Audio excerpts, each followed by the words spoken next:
VFC Inside, nouveau numéro, et on s'intéresse chaque semaine évidemment à l'équipement national, les pros masculins. Il y a aussi le centre de formation que l'on a déjà vu dans VFC Inside. On s'intéresse aussi à la formation féminine, la section féminine qui existe depuis 2017. C'est important d'en parler car plusieurs équipes féminines existent ici, les seniors, les U19 nationales, et on va justement découvrir toute cette section et toutes les licenciés. Et je vous propose directement d'aller en salle de musculation.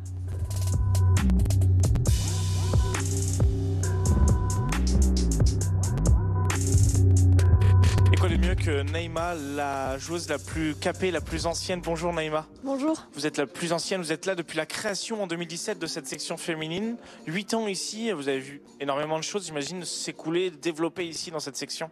Oui, je suis là depuis le début et effectivement, j'ai vu l'évolution tout au long de ces 7 ans du VFC féminin. Justement, est-ce que vous pouvez nous raconter, il y a eu quoi comme progression dans cette section? Il y a des équipes en plus, mais aussi sur les infrastructures, sur l'intérêt, les investissements. Est-ce qu'il y a des choses qui vous ont marqué durant cette progression?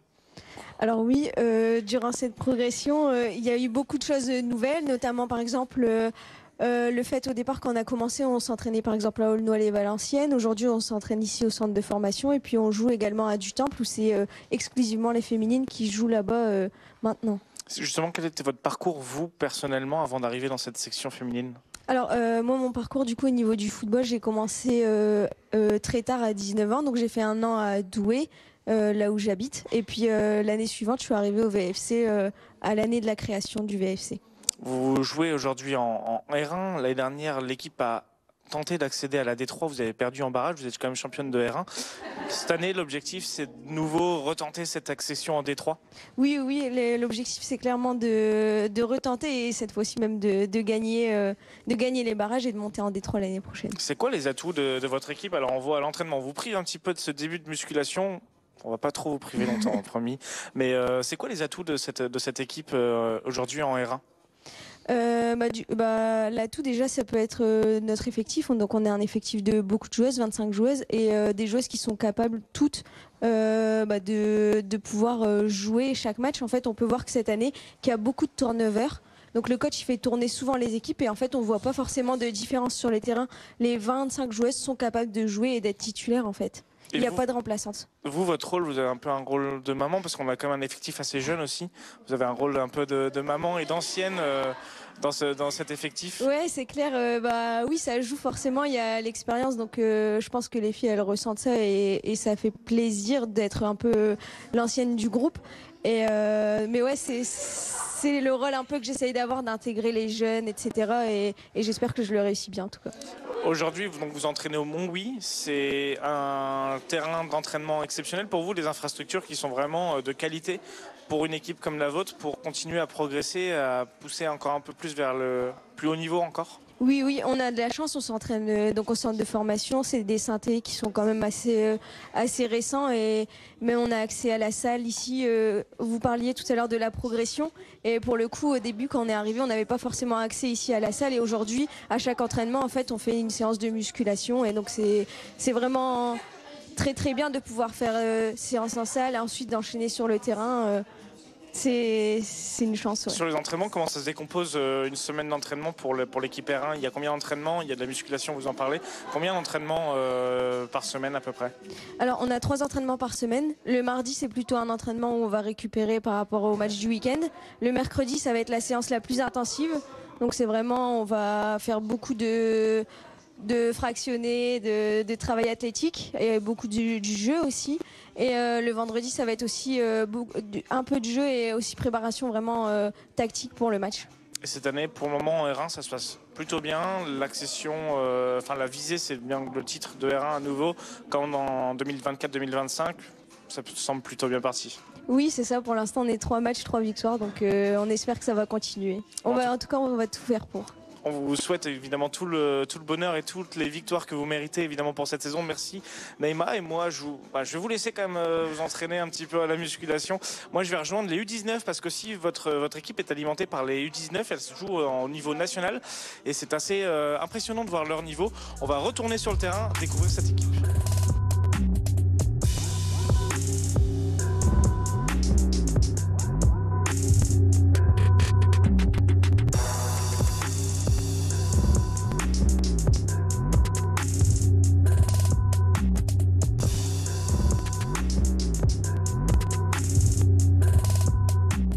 Le VFC s'exprime aussi chez les féminines au niveau national. Justement, juste derrière nous, l'entraînement des U19 nationales. On est avec Sylvestre Nicita, vous êtes l'entraîneur, bonjour. Bonjour. Alors il y a un peu de vent ici au Mont-Oui, c'est assez habituel, mais en tout cas on a cette équipe U19 nationale, c'est une nouveauté pour vous, cet échelon. Est-ce que vous pouvez nous faire découvrir un petit peu cette équipe ? Alors en fait, c'est la deuxième fois de notre histoire au niveau du VFC de la section féminine qu'on atteint ce niveau-là. C'est la première fois pour ce groupe de joueuses et pour moi-même. Alors l'année dernière, on a fini champion des Hauts-de-France. On a réalisé le barrage d'accession nationale qu'on a gagné contre Pau. Et du coup, cette année, voilà, on est en 19 nationaux. Ça se passe bien pour le moment ? C'est une belle aventure en tout cas. On a 8 points au bout de 6 matchs avec des belles victoires, notamment 2 victoires en aller-retour contre le derby contre le LOSC. Donc ouais, c'est enrichissant pour nous. Justement, le niveau national, ces filles, c'est quoi leur avenir ? Le but, c'est de les amener jusqu'à l'équipe senior qu'on vient de voir juste avant, les propulser et justement faire monter le club en grade pour aller chercher de plus hautes sphères pour l'équipe senior. C'est ça l'objectif ? Alors, il y a double objectif avec les filles. Déjà, c'est sur section sportive. Donc du coup, nous, c'est le sportif et le scolaire. Donc du coup, nous, on a un partenariat aussi avec l'Université de Valenciennes.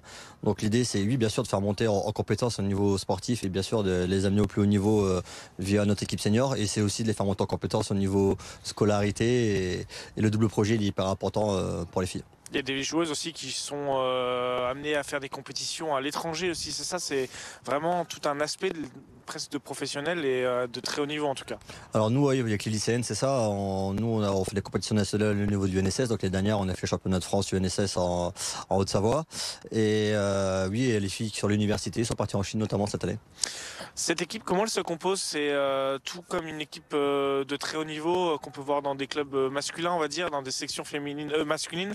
C'est-à-dire qu'il y a combien d'entraînements par semaine ? Combien de filles aussi composent cette équipe ? Alors le groupe, c'est un groupe large, c'est U18, U19. Donc les U18 s'entraînent à côté. Là, c'est les U19. Les U18, c'est quasiment nos plus jeunes joueuses qui sont U16. Là, le groupe, c'est constitué des U16, U17, U18 et U19. Donc il y a 4 ans au niveau des années d'âge. Il y a 20 joueuses qui constituent cette équipe, avec des joueuses qui majoritairement sont arrivées très tôt au club. Donc l'idée, nous, vraiment, c'est d'ancrer la formation au sein de cette équipe-là. Et on est allé au fur et à mesure récupérer 2-3 joueuses au besoin au niveau de recrutement. Mais on est vraiment axé sur la formation et depuis le jeune âge. On a donc des filles en section sportive ici au VFC. C'est combien d'entraînements par semaine ?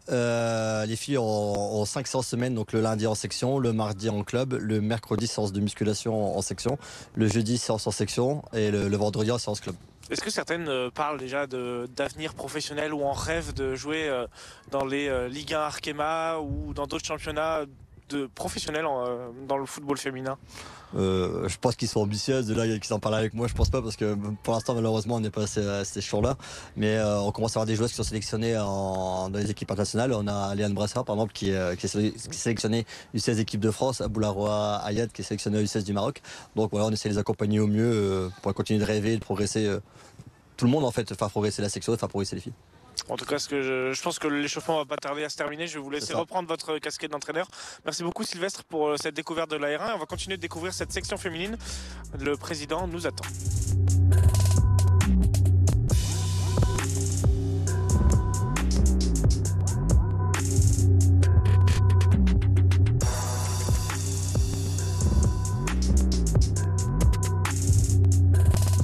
Et on continue la découverte de cette section féminine avec le président Joël Brunet, bonjour. Bonjour. Et aussi Sébastien de Paris, vous êtes le coordinateur de cette section féminine. Président d'abord, combien il y a d'équipes aussi ? On a vu les féminines seniors, on a vu les U19 nationales. Il y a d'autres équipes qui composent cette section féminine évidemment. Alors tout à fait, aujourd'hui c'est 109 licenciaires qui sont répartis de U10 aux seniors. Donc dans différentes catégories des sections par rapport à leur âge, quoi. Sébastien, peut-être sur la formation, on a vu la performance justement avec les U19 nationales. Comment est-ce qu'on recrute ces joueuses ? Il y a des moyens ? Toutes les joueuses qui sont issues ici au club sont issues de la formation valenciennoise et des différents clubs qui forment l'arrondissement. Et voir, là je prends l'exemple de l'équipe première, ce sont des joueuses qui sont toutes des Hauts-de-France. Et donc on travaille énormément sur la formation. On a des joueuses, des entraîneurs qui recrutent via les différents pôles.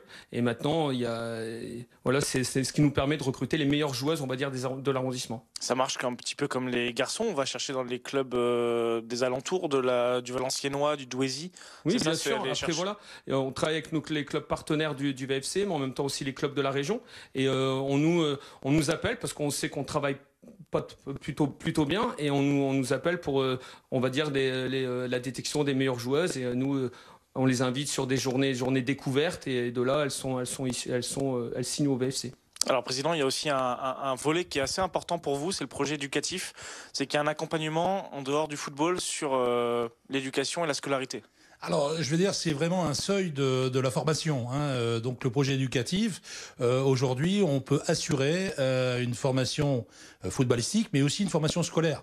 On a des accords de sport au milieu scolaire au niveau du collège, au niveau du lycée et au niveau donc de l'université de Valenciennes. Donc, lycée Eugène Thomas au Quesnoy, vous avez le lycée Couteau à Saint-Amand. Donc, ça, c'est important pour nous. C'est une des priorités. Et la priorité, c'est d'assurer aux filles ce cursus éducatif.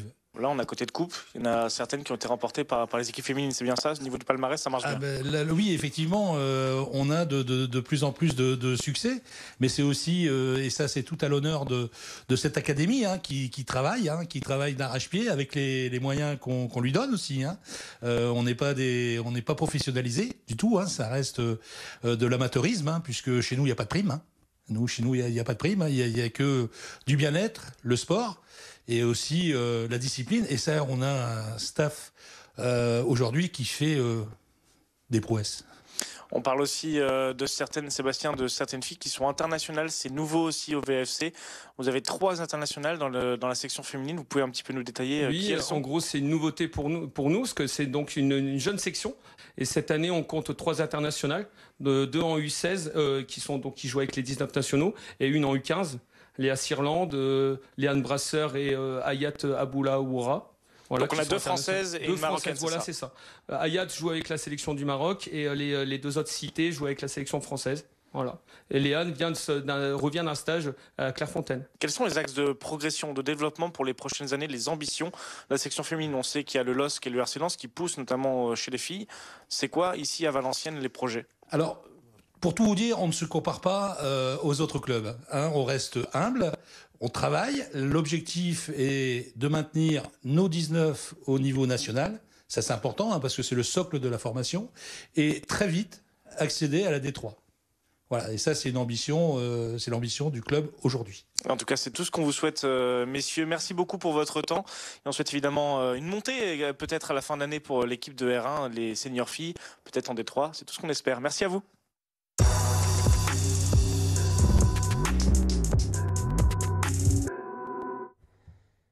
Et bonjour à tous, bienvenue dans VFC Inside et place au terrain. Désormais, l'heure de la 13e journée de National et un déplacement à Versailles pour Valenciennes, match périlleux, mais il y a des raisons d'y croire, notamment avec la victoire la semaine passée contre QRM. Retour rapidement en images sur ce succès.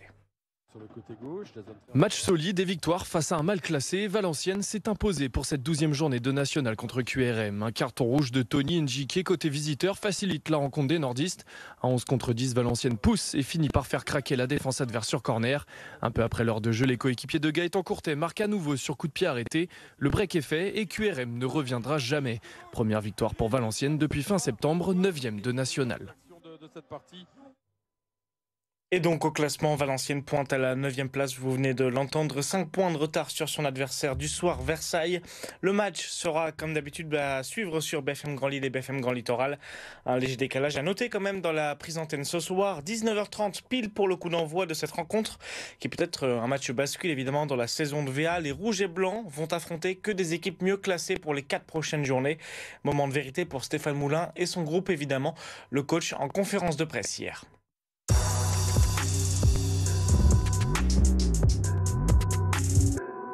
Évidemment, il fallait gagner, on a gagné, mais derrière il faut que ce soit suivi d'une continuité.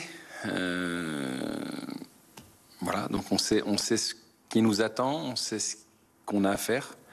Maintenant, est-ce qu'on va le réaliser? Ça, c'est une autre paire de manches.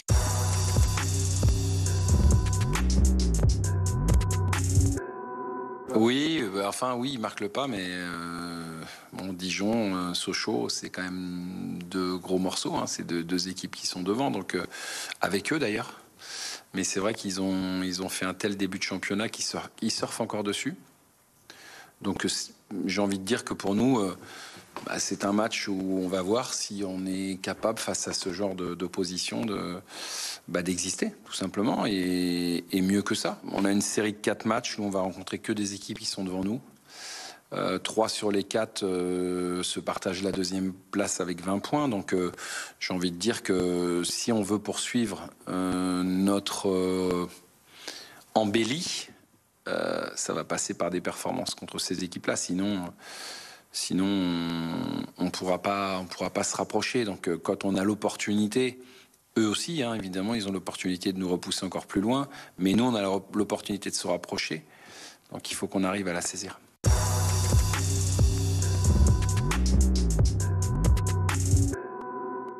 Je pense, oui, je pense. Tout peut se passer. Après ces 4 matchs, on peut, si ça se passe bien, on peut se relancer. On peut quasiment perdre tout espoir. Et puis on peut continuer d'évoluer dans cette zone du classement qui ne nous convient pas non plus. Donc voilà, je crois que j'en ai parlé avec les joueurs. Ils sont conscients de ça. Maintenant, être conscient, c'est une chose. Après, encore une fois, hein, c'est tout ce qui va se passer sur le terrain. Ce qu'on dit avant et après, c'est bien, mais c'est pas là que ça se joue. Donc, il y a une vraie prise de conscience. Voilà, on n'a pas encore gagné à l'extérieur aussi. Donc, ça fait des gros challenges à relever.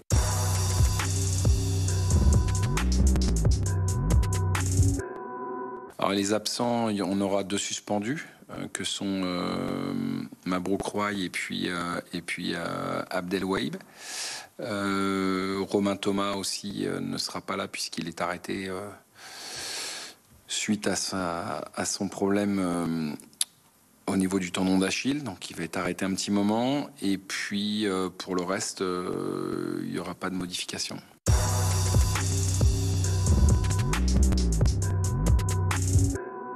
Je suis tout à fait d'accord, mais on ne peut pas être non plus dépendant d'un joueur. Mais c'est vrai que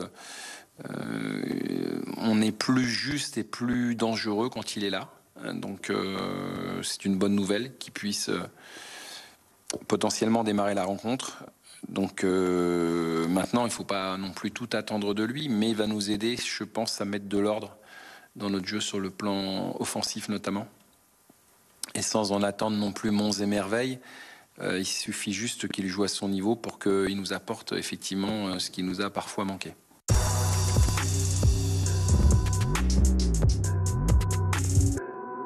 Il a fait un très bon début de saison. Je pense notamment aux 2 premiers matchs, à Châteauroux et puis contre Le Puy. Après, il a eu un petit creux. Il a eu un petit creux où il a été moins décisif. Quand je parle de petit creux, c'est ça. C'est ce qu'on demande à un gardien. Il le sait, on en a parlé. Et j'ai le sentiment qu'il est ressorti de ce petit creux la semaine dernière. Et ce qui change tout. Il contribue à nos résultats. Et parfois, même s'il n'est pas coupable, ce qui a été son cas souvent, on avait toujours le sentiment que il n'était pas loin du ballon, mais voilà. Donc il y a toujours ce petit côté où on se dit un gardien, il doit être décisif. Et le dernier match, il l'a été puisqu'il a simplement 2 arrêts à faire qui sont pas forcément évidents, mais il est fait. Et puis il faut le dire aussi, hein, on a une équipe qui domine pas son sujet tout le temps. Mais on a une équipe qui concède peu de situations quand même. Et donc, quand je prends le cas Aubagne, il a un tir arrêté. Malheureusement, il finit au fond des filets. Et il n'a même pas l'opportunité de se montrer après, quoi. Ni avant, ni après. Là, il a 2 tirs arrêtés et il les arrête. Donc, je pense que psychologiquement aussi, ça lui fait du bien. Ça lui a fait du bien quand il est à son meilleur niveau. Je parle physique. C'est un gardien qui est capable de belles choses. Il l'a prouvé la semaine dernière. Donc maintenant, il faut qu'il arrive à garder cette constance lui aussi pour qu'on puisse préserver notre cage. Voilà, je pense qu'il est là bien et j'espère qu'il va poursuivre sur cette lancée qui est bonne. Le portier Jean Louchet, encensé et salué par son entraîneur, le joueur le plus ancien du groupe d'ailleurs, était également en conférence de presse hier. Il revient sur son rôle décisif qu'il aura pour propulser le VFC au plus haut.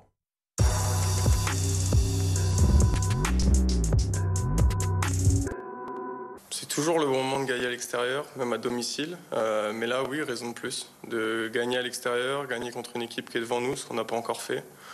C'est un beau challenge demain qu'on a à relever. On sait que chaque match va être d'autant plus important qu'on a déjà grillé quelques jokers. Donc forcément, je pense que c'est quand même quelque chose de positif de rencontrer des équipes qui sont devant nous. Parce qu'au moins on sait que si on gagne, on sera là-haut et on n'aura pas besoin de regarder ce qu'ils ont fait devant. Donc je prends ça comme quelque chose de positif et un beau challenge à relever.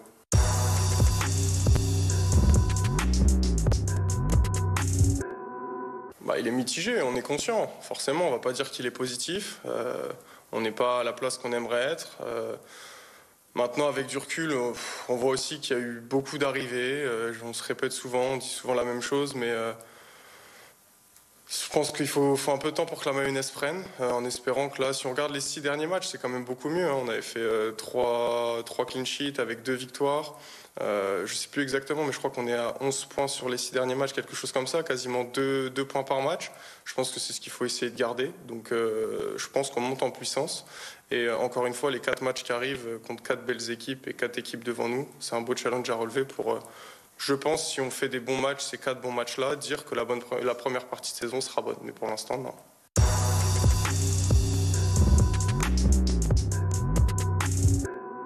Il y a du bon, il y a du moins bon.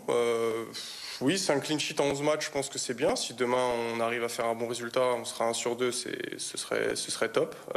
Maintenant, les matchs sont différents. Je trouve que défensivement, c'est plutôt très cohérent ce qu'on fait. On ne concède pas beaucoup d'occasions. Après, les buts sont des fois un peu... Je pense qu'on n'a pas eu une réussite optimale. Beaucoup de frappes contrées, des tirs un peu sorti de nulle part, mais non, j'ai surtout envie de dire que je peux mieux faire et qu'il faut que je fasse mieux encore pour apporter plus de points à l'équipe. Au Rouen, j'ai pas été bon, très clairement. Je pense qu'il faut pas se cacher. Là, ce que je vous fais ici à dire des choses comme ça, je suis beaucoup plus dur envers moi-même en off, hein. Donc, j'ai pas peur de me cacher. J'ai des ambitions, j'ai envie de.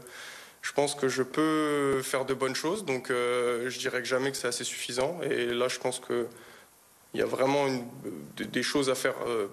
Je peux faire plus. Donc voilà, après, là, je me sens bien. Le dernier match était plutôt bon. Donc garder ça, continuer là-dessus. Je ne vais pas non plus dire que c'est cata. Je ne pense pas que ça l'est, un but par match. Mais il faudrait diminuer un but par match, essayer de garder au moins ça en clean sheet et être décisif quand l'équipe a besoin de moi.